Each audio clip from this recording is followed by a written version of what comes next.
안녕하세요. 대기업에서 해운 산업을 담당하고 있는 김기동입니다. 자, 오늘 흥하해운 저와 함께 자세하게 살펴보도록 할 텐데요.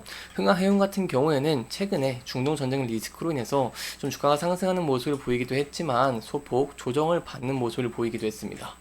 이 금일 같은 경우에도 중동 리스크가 좀 더 고조가 되는 모습을 보이기도 했지만 여기 1.6% 정도 상승을 하는데 그치더라고 볼 수 있겠는데요. 따라서 저희가 반등을 좀 더 지속을 하고 추세가 전환되기 위해서 좀 어떠한 포인트를 지켜봐야 되는지 어떠한 대응 전략을 짜는 게 좋을지 함께 살펴보도록 하겠습니다.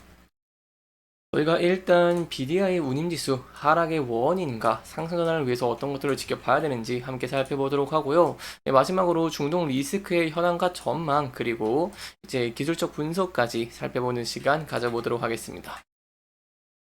이 BDI 같은 경우에는요, 이 지수가 올라가게 되면은 이제 해운사들의 실적이 개선이 되고 반대로 지수가 내려가면 실적 개선에 어려움을 겪기 때문에 이 운임 지표를 지켜보는 것이 굉장히 중요하다고 볼 수 있겠습니다. 다만 최근에 이 운임 지수가 많이 하락을 하고 있는 모습을 보이고 있는데 여기에 대해서는 선박 투입이 좀 증가가 됐고 미국의 대중국 관세 적용으로 인해서 좀 수요가 감소한 것으로 보이고 있습니다. 이 또한 철강석 굉장히 중요한데요. 이 중국 내 조강 생산량 감소와 함께 정유업계 유지 보수 등에 따른 원유 처리량이 좀 줄어든 영향으로 보이고 있기 때문에 이런 BDI 운임 지수가 반등을 할 수 있을지 여부를 저희가 함께 지켜보시는 게 중요할 것 같습니다. 또한 이런 BDI 같은 경우엔 철강석을 주로 운반을 해죠. 그렇기 때문에 이 철강석의 가격이 굉장히 중요하다고 볼 수 있겠는데요. 특히 철강제를 가장 많이 생산하고 소비하는 중국의 철강제 수요가 현재 좀 감소를 하고 있는 모습을 보이고 있습니다. 다만 수요 감소와 반대로 중국 내 철강 기업들은 또 공급량을 좀 늘리는 모습을 보이면서 철강성 가격이 좀 낮아지고 있다고 볼 수 있겠고요. 좀 더 추가적으로 설명을 드리면은 이 서아프리카 기니 시만드 프로젝트가 있는데 이 20억 톤 규모의 철강성 매장량을 좀 자랑하는 세계 최대의 미개발 철강성 매장지에서 생산 준비를 현재 좀 하고 있다, 박차를 가하고 있다는 것입니다. 이 오는 2025년부터 연간 500만 톤을 생산한 후에 이 28년 연간 9천만 톤까지 좀 꾸준하게 생산량을 좀 증가할 것으로 예상이 되고 있기 때문에 이렇게 본격 생산 준비에 나서면서 철강석 가격이 좀 하락세를 지속을 하고 있다고 할 수 있겠습니다. 따라서 저희가 향후 지켜볼 포인트가 이러한 리스크적인 측면들을 좀 해소를 하면서 철강석 가격이 좀 반등을 할 수 있을지, 특히 120불 가격이 좀 굉장히 중요하다고 볼 수 있겠는데요. 이렇게 120불 가격이 좀 형성이 되면서 물동량이 증가하고 운임비가 상승을 하면서 해운주가 좀 강세를 보일 수 있을지 여부를 저희가 좀 함께 지켜보시는 게 중요할 것 같습니다.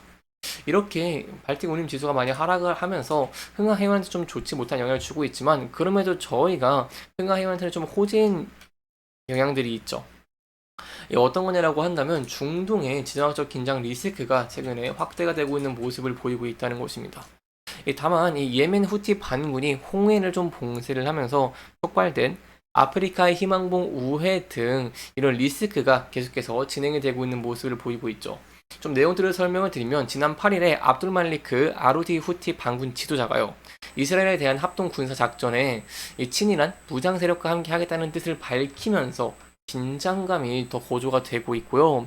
아덴만 해역에서의 미군과 후티 반군 사이의 추가 충돌 가능성도 있다라고 볼 수 있겠습니다. 또한 이란이 수일 내에 이스라엘에 좀 대규모 공격을 감행을 할 수 있다는 관측도 나오고 있는 만큼 이러한 긴장이 점차 좀 고조가 되고 있는 모습을 보이고 있다라고 할 수 있겠습니다. 이스라엘 정부 당국 같은 경우는요, 이란이 이스라엘을 직접 공격을 할 준비가 되어 있으면서 며칠 내에 공격을 감행할 가능성이 있다고 좀 평가를 냈습니다. 그렇기 때문에 이러한 현안을 저희가 좀 함께 지켜보시는 게 중요할 것 같고요. 이에 대해서 이제 미국을 비롯한 서방의 이 5개국 5개국이 좀 한 목소리로 이란의 제재를 조금 촉구를 하면서 토니 블링컨 미 국무장관이 이번 주 중동을 직접 찾아가지고 대응 방안을 좀 모색할 것으로 좀 알려져 있기 때문에 이러한 리스크가 장기화가 될지 그로 인해 흥하현이 좀 더 수혜를 받을 수 있을지 여부가 저희에게 있어서 좀 중요하겠습니다. 원래 주요 선사들이요 홍해 노선을 포기를 하고 남아프리카 희망봉으로 경유를 하는 장거리 노선을 좀 이용을 하고 있죠.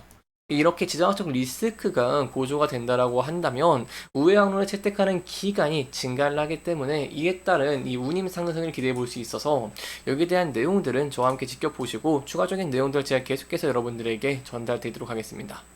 자, 여기까지 저희가 이제 발틱 운임지수에 대한 내용들 그리고 중동 리스크에 대한 내용들까지 좀 함께 좀 살펴봤습니다. 이제 마지막으로 저희가 차트적인 부분도 함께 살펴보도록 하겠습니다. 차트를 보시면 금일 같은 경우에는 이렇게 리스크가 좀 고조가 됐음에도 불구하고 이렇게 상승폭이 좀 강한 모습을 보이지는 않았습니다. 특히 저희가 수급적인 측면을 본다라고 한다면 금일은 좀 외국인의 수급이 좀 많이 매도세가 좀 증가하는 모습을 확인할 수가 있죠. 따라서 이런 수급적인 측면이 다시 한번 좀 견인될 수 있을지에 대한 여부는 저희가 함께 지켜보시는 게 중요할 것 같고요.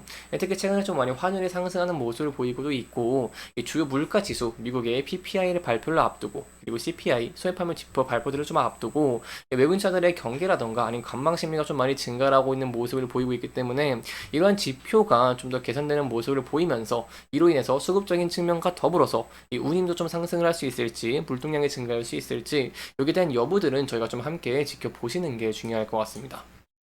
따라서 제가 앞서 말씀드린 영향들이 좀 긍정적인 모습을 보여주면서 상승하는 모습을 보이게 된다라고 한다면요. 차트를 좀 소폭 크게 봤을 때 이 많은 매물대가 쌓여있는 부근대 그리고 저항을 많이 받던 부근대이기 때문에 이 부근대를 돌파할 수 있을지 저희가 좀 함께 지켜보시는 게 중요할 것 같고요. 그 전에는 많은 매물대가 쌓이는 부근대를 좀 돌파할 수 있을지에 대한 여부도 함께 지켜보시는 게 중요할 것 같습니다. 다만 저희가 항상 리스크적인 측면도 관리하는 것이 굉장히 중요하죠. 아직은 좀 발틱 운임 비수와 철강성 가격이 많이 하락을 하고 있는 모습을 보이고 있기 때문에 이러면 좀 영향을 받으면서 주가가 하락을 하게 된다라고 한다면 앞서 지지를 받았던 라인대에서 지지를 받을 수 있을지 또한 상승 시에 단기적으로 지지를 받았고 앞서서 저항을 받았던 장기 2피선 61선 부근대에서 지지를 받음으로 인해서 반등을 다시 한번 보여줄 수 있을지에 대한 여부도 함께 지켜보시는 게 중요할 것 같습니다. 이렇게 이번 영상에서는요, 저희가 이제 흥하행운에게 굉장히 중요한 발틱 운임 지수에 대한 내용들, 그리고 이제 중동 리스크에 대한 내용들까지 제가 좀 더 함께 살펴보면서 진행을 했고요. 해당 영상은 개인적인 의견이 많이 들어왔기 때문에 투자자분들의 주관적인 생각과 해당 내용을 토대로 현명한 선택을 하시면 좋을 것 같습니다. 이렇게 영상 잘 보셨다면 다음 영상도 시청해 주시길 바라면서 오늘 영상 마무리하도록 하겠습니다. 끝까지 시청해주셔서 감사합니다.